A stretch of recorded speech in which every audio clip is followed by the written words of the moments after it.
Assalamualaikum warahmatullahi wabarakatuh. Bismillahirrahmanirrahim. Alhamdulillahi rabbil alamin. Wassalatu wassalamu ala ashrafil anbiya'i wal mursalin Sayyidina wa habibina wa qurrati a'yunina Muhammadin wa ala alihi wa sahbihi ajma'in. Rabbi shrah li sadri wa yassir li amri wahlul 'uqdatam min lisani yafqahu qawli. Rabbana la ilma lana illa ma 'allamtana innaka antal alimul hakim. Allahumma iftah 'alaina futuhal 'arifin waj'alna khalisatan liwajhikal karim waj'alna min ulama'ikal 'amilin amin ya rabbal alamin. Para jemaah salat subuh rahimakumullah yang saya hormati, alhamdulillah muka pematur badan kaula kelaban amuji dekat hadirat Allah Subhanahu wa taala. Ngereng dan kula panjenengan sedaya amuji asyukur kehadirat Allah Subhanahu wa taala, di mana Allah telah memberikan nikmatnya, taufiknya, hidayahnya, fadlnya yang semuanya tidak bisa kita hitung. Wa in ta'uddu ni'matallahi la tuhsuha. Nikmat yang sangat besar sekali diberikan oleh Allah kepada kita. Nikmatul hayat, nikmat kita hidup. Wa nikmatul iman, wa nikmatul Islam. Nikmat sehat, nikmat kita bisa melaksanakan ibadah. Bila bisa melaksanakan kebaikan. Dan alhamdulillah juga kita sudah memasuki Ramadan hari ke berapa ini? Ke 19 ya? 18. Memasuki bulan Ramadan ini kita memasuki hari yang ke-18. Alhamdulillah. Alhamdulillahnya kita sudah artinya melaksanakan ini dengan walaupun tidak dengan sempurna, yang penting melaksanakan ibadah. Ya. Kalau kita mau sempurna, ya kita ini manusia biasa. Artinya bukan manusia yang hebat, bukan para nabi, bukan para rasul, juga bukan para malaikat. Tentunya kita bisa melaksanakan ibadah ini sudah bersyukur kehadirat Allah Subhanahu wa taala. Dari sisi yang lain ya kita juga bersedih. Bersedihnya kenapa? Karena bulan Ramadan akan segera pergi dari kita. Sebentar lagi. Sedangkan bulan Ramadan adalah bulan kebanggaan untuk kita semua. Bulan anugerah untuk kita. Bulan nikmat untuk kita. Ini adalah bulan Ramadan, di mana Allah melipatkan pahalanya. Berlipat-lipat ganda amal kita. Sebentar lagi ini akan hilang, akan pergi dari kita, karena sudah separuh lebih kita memasuki bulan Ramadan, maka kita bersedih karena kita akan kehilangan bulan Ramadan. Sampai cek ngabungan lagi, aduh parah lah, kenyang apa boleh dan nikah, lagi cek bunga. Kenapa kita kehilangan anugerah besar yang kata Rasulullah itu adalah Ramadan syahru ummati. Bulan Ramadan adalah bulannya umatku. Para jemaah sekalian yang saya hormati, kami akan membacakan ini sebuah makalah dari kitab Hikam. Kitab yang dikarang oleh Syekh Ibn Athaillah Sakandari.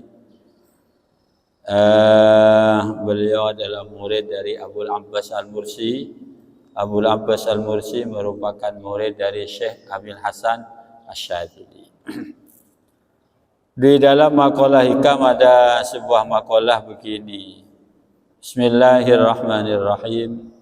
La tarfa'anna ayyuhal murid ila ghairihi hajatan huwa muriduha 'alaika. Fa kaifa yarfa'u ghairuhu ma kana huwa lahu wadi'an. Katanya di sini la tarfa'anna, jangan sekali-kali kamu menghaturkan ila ghairi hajatan kepada selain Allah hajatan suatu hajat. Huwa muriduhu lakah, di mana semua itu adalah Allah, muriduha lakah, yang meletakkan, yang mendatangkan hajat itu adalah Allah Subhanahu wa taala. Jadi jangan sekali-kali kita ini menghaturkan, melaporkan kebutuhan kita kepada selain Allah Subhanahu wa taala. Karena apa? Karena yang mendatangkan hajat, yang menurunkan hajat kepada kamu itu adalah Allah Subhanahu wa taala. Fa kaifa yarfa'u ghairuhu ma kana lahu ma kana huwa lahu wadi'an.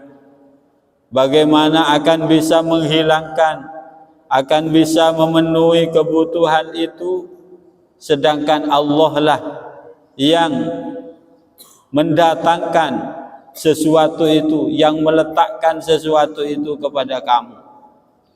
Man la yastati'u ayyarfa hajatan an nafsihi fa kaifa yastati'u ayyakuna laha an ghairihi rafi'an.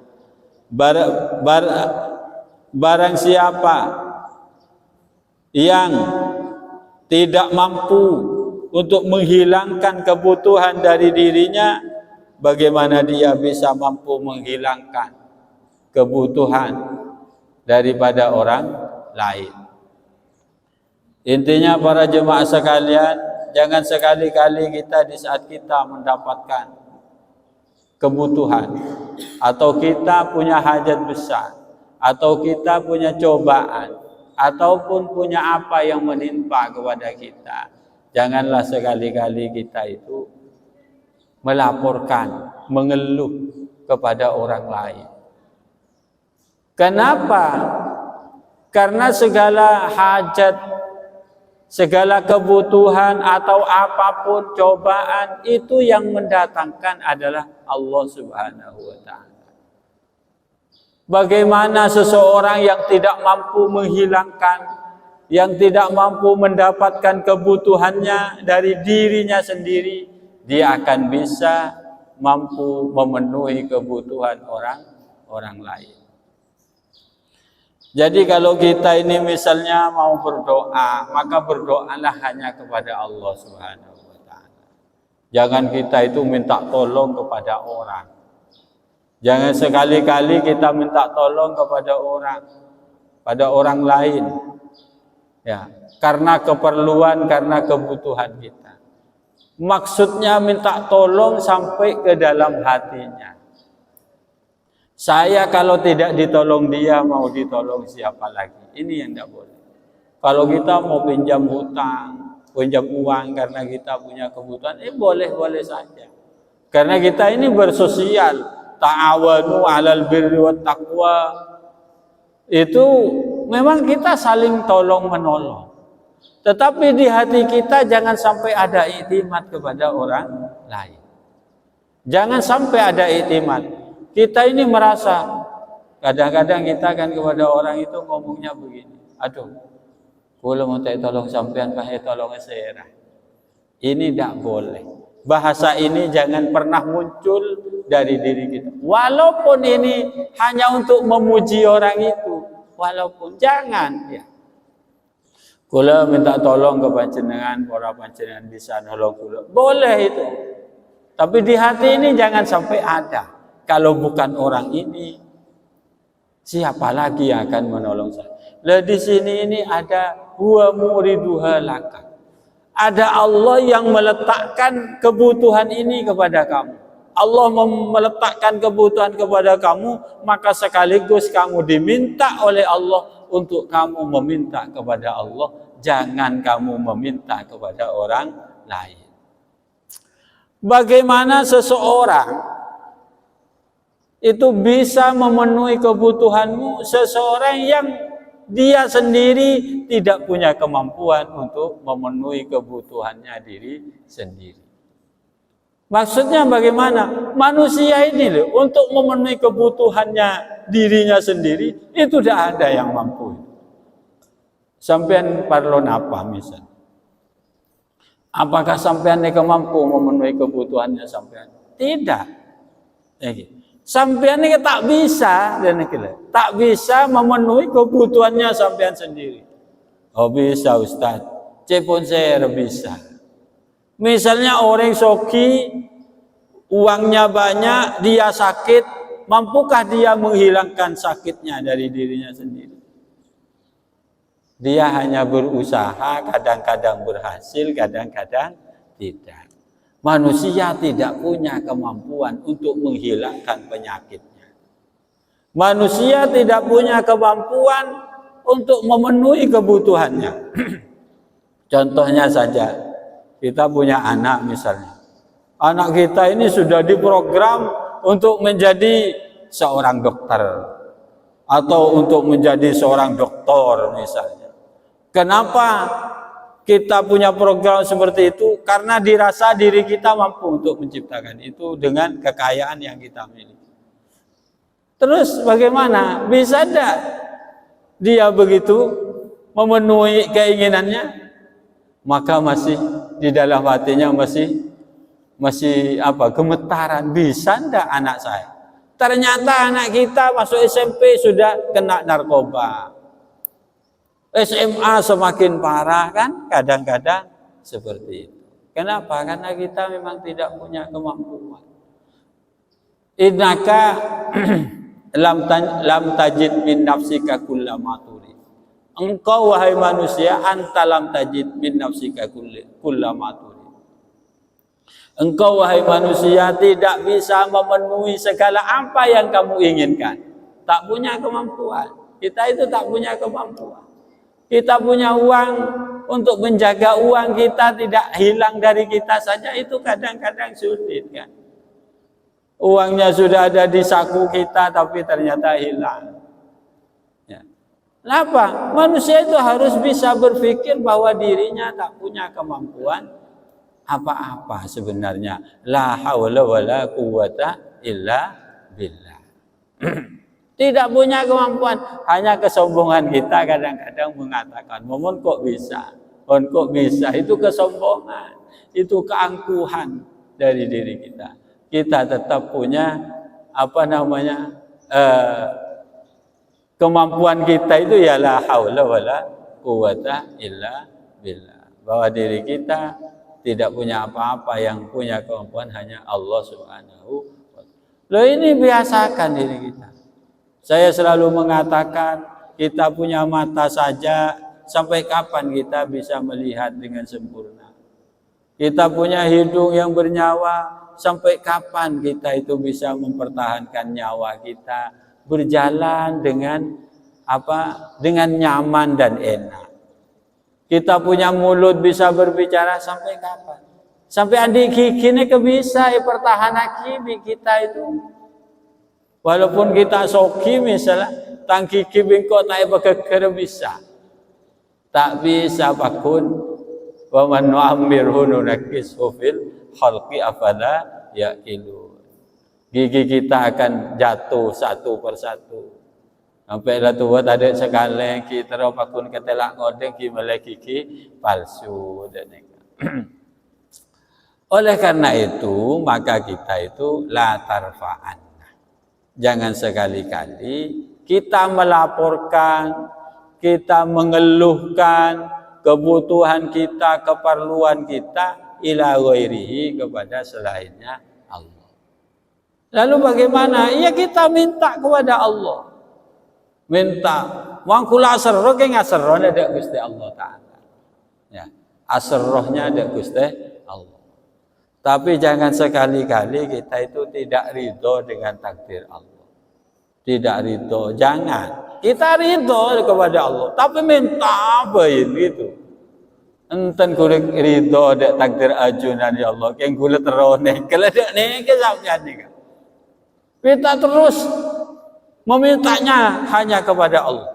Seperti yang dikatakan oleh Nabi Yakub, innama ashku bathi wa huzni ila Allah. Aku melaporkan kesedihanku, melaporkan keresahan dia di dalam hati saya. Saya tidak kepada orang lain.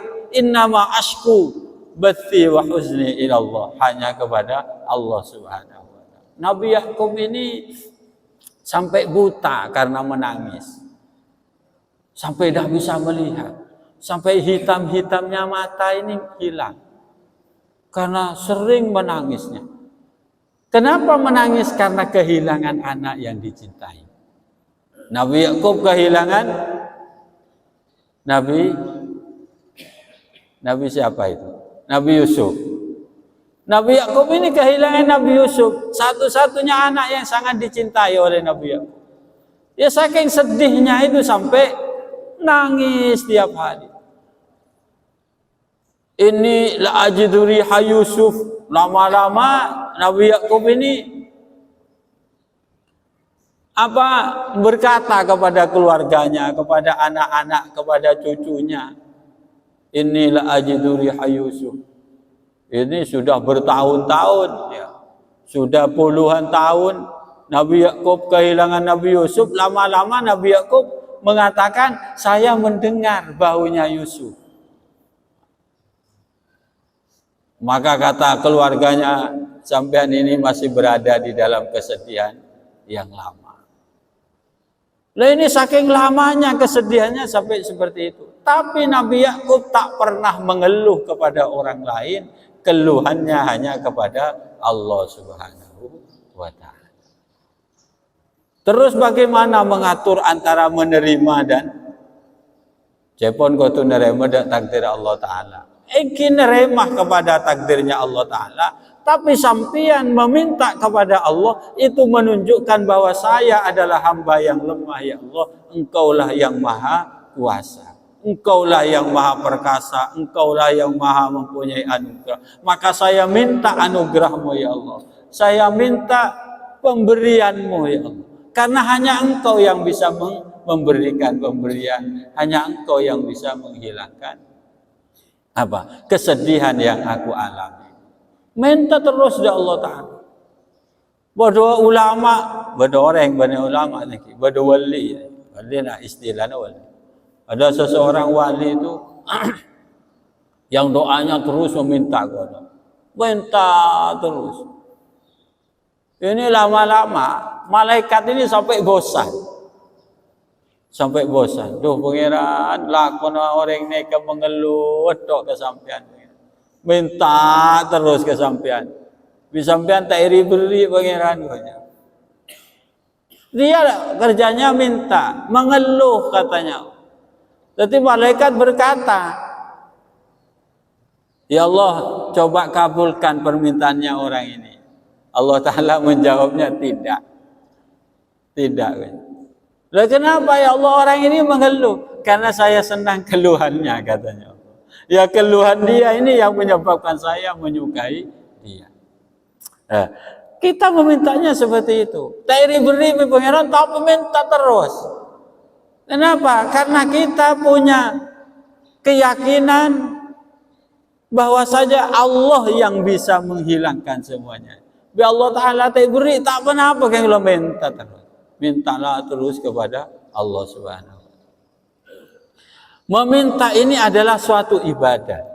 Kenapa meminta itu ibadah? Karena Allah Ta'ala berfirman, Udu'uni astajib lakum. Memintalah kalian kepadaku. Ini perintahnya Allah. Berarti kita berdoa, berarti melaksanakan perintah Allah. Melaksanakan perintah Allah adalah sebuah ibadah. Maka nanti nikmatnya kepada kita itu, syukurnya kepada kita itu adalah karena kita berdoa. Itu syukurnya. Beri tak beri, saya penting saya berdoa kepada Allah. Kenapa? Karena Allah yang bisa memberikan apa yang aku minta dan Allah yang maha kuasa. Jika Allah tidak memberi, maka Allah pasti memberi dengan cara yang lain. Pasti beri di Allah Ta'ala ini pasti. Dan cara berdoa ini juga boleh kita itu berdoa. Orang berdoa nih kayak caranya satu memujinya kepada Allah yang luar biasa. Ya dzal jalali wal ikram, ya dzal fadli, ya wasi'al maghfirah, ya razzaq, ya fattah, ya mu'ti. Ini terus dipujikan kepada Allah. Setelah itu minta. Mari moci-moci ini kau minta. Maka di sini kualitas doa itu luar biasa tingginya. Wong kita ini memujinya kepada Allah sedikit, minta secek banyak. Kita pernah pecukan sebenting minta dari Allah Ta'ala. Tapi yang paling baik, bagaimana kita itu memuji. Memuji itu untuk memberitahukan bahwa kita benar-benar tahu terhadap kesempurnaan yang dimiliki oleh Allah Ta'ala. Juga yang kedua itu meminta boleh pakai tawassul. Wabtaghu ilaihil wasilah. Carilah jalan untuk mendapatkan apa yang kamu inginkan dari Allah. Cari wasilah. Wasilah ini adalah tawassul. Kita kadang bertawassul lewat para wali-walinya Allah. Syekh Abdul Qadir Jilani, lewat Syekh Abil Hasan Asy-Syadzili, lewat Syekh Ahmad Ar-Rifai. Boleh tawassul begitu. Bahkan kita boleh tawassul bil a'malil birri. Tawassul dengan amal-amal baik kita. Petau bisa sampean. Kula pun malam pangeran tahajud. Men tahajud kula nek etrema sareng panjenengan kula terus minta nikah. Boleh itu. Ya. Tapi hanya kepada Allah. Jangan diberitahukan kepada orang sampean ceng cerita ke orang ini kesalahan. Kula ku tak tahajud benar kula tapi tak tik hasil. Lah niki sampean cerita ke orang, tak cerita dek Gusti Allah Taala. Itu seperti ceritanya siapa itu? Ada salah satu nafarin. Ada 3 orang yang terjebak di dalam gua. Orang yang terjebak di dalam gua, guanya tertutup. Nah, dia itu 3 orang ini ceritanya hujan waktu itu mereka masuk ke dalam gua agar tidak kehujanan. Ternyata setelah ada di dalam gua, batu yang ada di atas gunung itu jatuh longsor. Batunya menutupi gua itu. Batu besar menutupi gua itu. Didorong dari dalam, batunya besar ya. Tidak bergeser sedikit pun. Ada di dalam gua ketutupan batu, tidak mungkin dia keluar dari situ. Kocang akal, cangring betul menurut akal tak kira bisa apa keluar. Batu yang sebesar itu menutupi gua, mereka tidak akan bisa keluar. Lalu 3 orang ini karena memang orang baik, maka 3 orang ini rembukan, ayo kita berdoa kepada Allah Subhanahu. Berdoa kepada Allah dengan tawassul amal kita. Tawassul dengan pakai amal kita. Ini kejadian sebelumnya Rasulullah SAW. Artinya yang menceritakan ini adalah Rasulullah. Kanjeng Nabi saya cerita. Cerita kejadian ini. Karena apa? Karena kejadian itu di zaman orang-orang sebelum Nabi Muhammad SAW. Ayo kamu tawassul dengan amal baik. Akhirnya dia tawassul, ya Allah, saya pernah oleh tetangga saya dititipi kambing, ya Allah. 1 kambing dititipkan ke saya, kemudian orang ini pergi menitipkan kambingnya. Saking ngereng metura tangki, kula metorang baik kula mangkat ke Malaysia. Niki lawu bi sampean nek kambing kula nika. Engki. Titip kambing dia ditinggal pergi oleh sepemilik puluhan tahun. Perginya puluhan tahun. Jadi dia ngari tiap hari mencarikan pakan untuk kambing ini. Sampai kambing 1 ini sampai jadi ratusan kambing. Kambing sampai jadi 100 lebih. 100 lebih. Orangnya datang di Malaysia, tanya, kula lambek motorok kambing ke sampean, kemah kambing kula, engki neka, kemah neka saja kambing kula, engki, ini semua adalah kambing sampean. Oh, lepas yang kau ikut akid truk sampean neka. Lah ini siapa sih yang dititip ini 1 pun tidak disisakan di tempat itu. Motor sekarang kongki goja. Sampean lakah lebih lakongku goja engki goja. Lah ini kan preman sampean. Sambi kambing 100 ini orang tidak diberi walaupun hanya 1. Beri gengetina yang celat-tongetok nih. Insyaallah mon sampean neka wah sengamuk neka tak diterima ada neka. Insyaallah sampai suan neka kebawirit dan pesan neka. Awiritan pesuan neka. Ana patek lu setuju neka. Allah neka keborok ketemor neka saya cerita. Satu pun tidak disisakan. Coba bayangkan. Lalu berdoa setelah itu. Ya Allah, kalau ini adalah amal baik menurut Engkau ya Allah. Maka dengan amal baik ini saya bertawassul ya Allah. Bukakanlah batu ini dari gua ini. Selesai berdoa, batu ini bergeser. Seret bergeser. Sampai terang. Cahaya matahari sudah bisa masuk ke gua itu. Ini berdoa namanya dengan pakai tawassul. Takut aku lebih sampai ada saya tawassul aja. Amal baik kalau tadi sekali tawassul apa ya aban letak di amal baik sebenarnya yotak nih kan. Tahajud tinggi tak ikhlas ndak nih kan. Jangan tahajud tak ikhlas ikut amal baik dia rumah nih kan. Jangan tahajud kita teronik kan. Yang kita tawassul dia aulia illah de para wali, para ulama, tawassul para as-solihin, itu tawassul kita. Kenapa mereka itu adalah orang-orang yang dicintai oleh Engkau ya Allah? Karena memang ulama itu punya cara banyak tawassul dia, banyak tawassul. Kadang-kadang ulama itu caranya berdoa itu aneh. Ini hikam nih kayak cerita berdoa di Ka'bah. Ya Allah, caranya berdoa bagus dia. Ya Allah, jadikanlah saya orang-orang yang soleh. Jadikanlah saya orang yang bertakwa ya Allah. Karena jika Engkau menjadikan saya orang yang soleh, maka Nabi Muhammad bahagia ya Allah. Dan mereka kan kanjeng Nabi kan bunga kan menandi kaum saya soleh dan gitu. Menandi kaum saya takwa kanjeng Nabi kan bunga. Jadi cara berdoa dia itu, ya Allah jadikanlah saya orang yang soleh, orang yang bertakwa. Karena jika Engkau menjadikan saya orang yang bertakwa ya Allah, maka kekasih-Mu bahagia sekali. Nabi Muhammad itu bahagia ya Allah. Tapi jika saya dijadikan orang yang zalim, orang yang rusak ya Allah, Nabi Muhammad itu bersedih sekali. Karena punya umat yang rusak. Tinggal Engkau memilih ya Allah apa ingin membahagiakan Muhammad atau ingin menyedihkan Nabi Muhammad. Bukan dirinya yang ditampilkan itu adalah Nabi Muhammad. Wah ini cara doa yang bagus ini. Terus yang satunya sampean, yang satunya dari 3 orang itu tawassulnya dengan amal solehnya itu. Apa tawassulnya dengan amal soleh?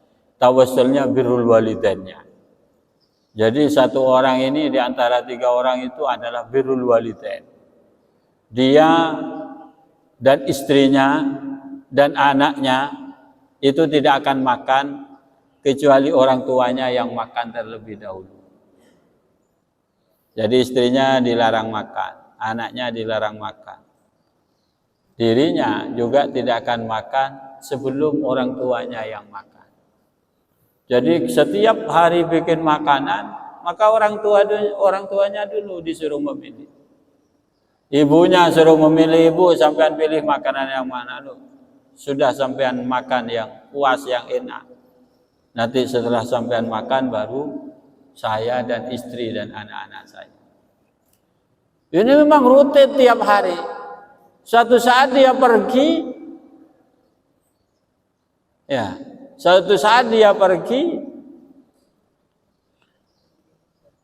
kemalaman. Sehingga si ibu ini sampai tertidur.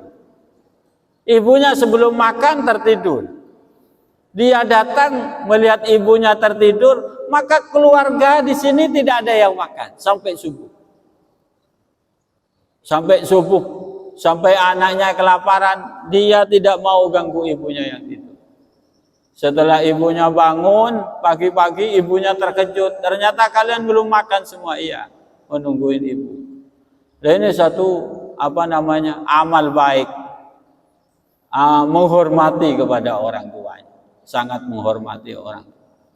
Kalau kita itu kadang-kadang menghormati istri daripada orang tua. Sebenarnya kita harus mampu memilah, harus mampu memanage bagaimana kita tetap menghormati orang tua dan bagaimana kita bisa tetap membahagiakan istri kita. Itu harus cara kita bagaimana, terserah. Tapi orang tua tetap harus lebih.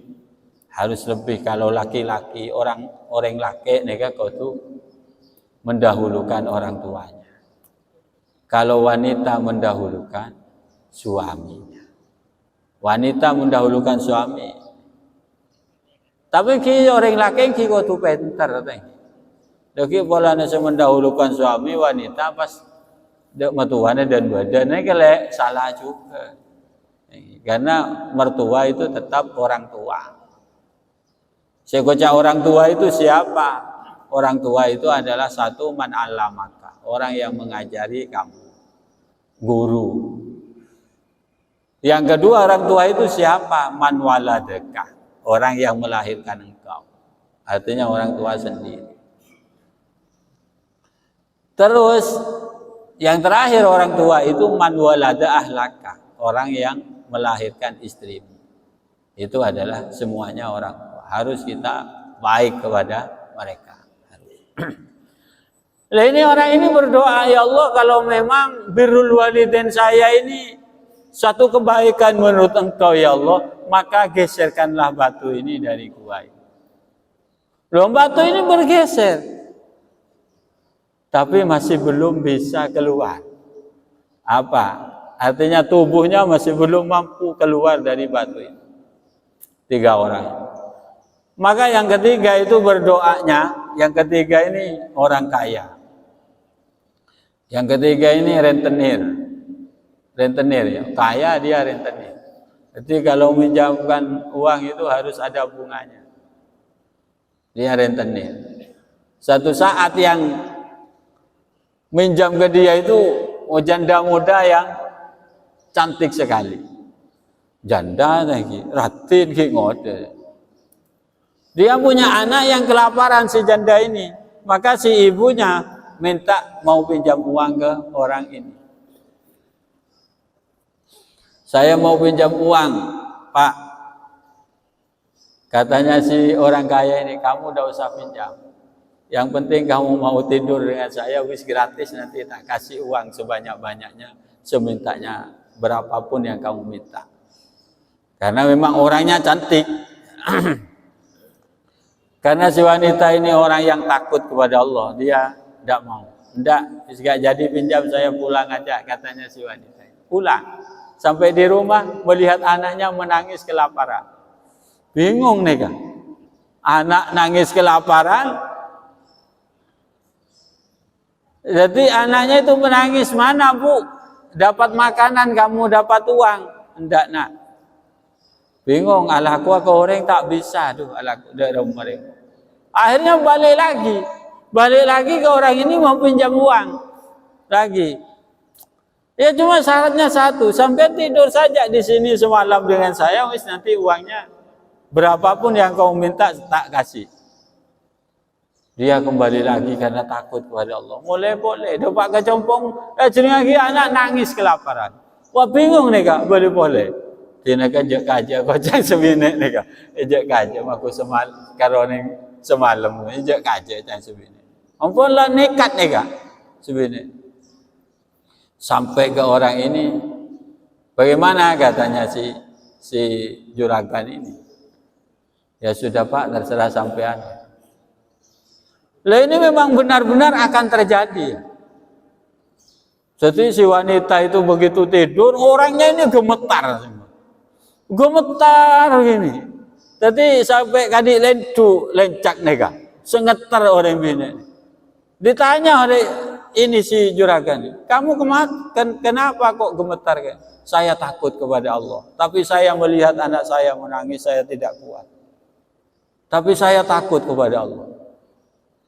Leneka langsung nangis si juragan. Orang yang tidak punya, yang miskin seperti ini masih merasa takut kamu dengan Allah. Bagaimana dengan saya ini yang enak? Yang segala kebutuhan saya sudah bisa terpenuhi. Kenapa saya kok tidak takut katanya? Kamu yang sangat membutuhkan ini masih takut kepada Allah. Lalu ini murung neka, murung. Ini langsung bagi kapitunya. Artinya penuhi. Ampun mulai makin sampean soki kojani. Mulai sampean neka. Tak usah. Nanti suruh mulai sanguin. Sangoy bidal modal neka ke modal anu kini pas preman. Dan ini gitu, ya Allah, waneka amal gula amal baik ya Allah. Maka geserkanlah batu ini dari gua ini. Maka akhirnya batu itu bergeser dan 3 orang itu bisa keluar. Nah ini namanya berdoa kepada Allah. Cara berdoa kepada Allah, kita itu memuji Allah. Dengan sebaik-baiknya memuji, kemudian kita meminta. Kemudian kita berdoa dengan bertawassul kepada Allah. Tawassul dengan orang-orang yang soleh. Tawassul dengan amal kita. Atau dengan apapun lah. Yang penting itu benar menurut ajaran Allah. Dan kalau kita itu berdoa, berdoalah di malam yang sepi, tidak ada keramaian. Itu berdoa yang cukup bagus. Di tempat itu berdoalah karena kita merasa hamba yang tidak punya kemampuan. Yang punya kemampuan adalah hanya Allah Subhanahu wa ta'ala. Para jemaah sekalian yang saya hormati, mudah-mudahan kita semuanya dituntun oleh Allah untuk bisa melaksanakan ibadah, bisa melaksanakan perintah-perintah Allah. Dan marilah kita laksanakan puasa kita terus dengan bahagia, dengan senang kita melaksanakan ibadah puasa ini. Dan ini insya Allah ibadah ini akan menjadi penyelamat kita besok di hadapan Allah Subhanahu wa ta'ala.